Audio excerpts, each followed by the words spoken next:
Friends, మీరు ఈ video చూస్తే లోకంలో ఇటువంటి మిత్రులు కూడా ఉంటారా అని ఆశ్చర్యపోతారు.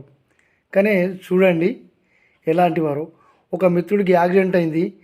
అతని మిత్రుడు సమయానికి అతనికి హాస్పిటల్కి వెళ్ళి అన్నీ చేపించాడు, చికిత్స అయిపోయింది, డిశ్చార్జ్ అయ్యారు. వాళ్ళు వస్తున్నారు, వాళ్ళ మాటలు వినండి. అరే ఫ్రెండ్, నువ్వు సరి అయిన సమయానికి వచ్చి నన్ను కాపాడవురా, లేకపోతే నేను ఈరోజు చనిపోయేవాడిని. ఒరే అట్లెందుకు అంటున్నావురా?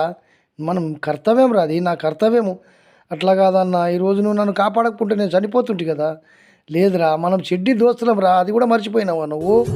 అది పోని మిత్రమా, ఇప్పుడు హాస్పిటల్ ఖర్చు ఎంత అయి ఉంటుంది? ఏమున్నదిరా భయ్, 1,00,000 రూపాయలు ఖర్చు వచ్చింది. అమ్మ నీతో డబ్బు లేవు గారా, మరి ఎక్కడి నుంచి వచ్చినవరా?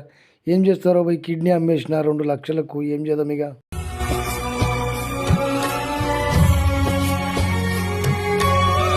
అరే ఫ్రెండ్, నా కొరకు నీ కిడ్నీ అమ్ముకున్నావురా? అబే నాది కాదురా, నీ కిడ్నీ అమ్మి పారదిగిన.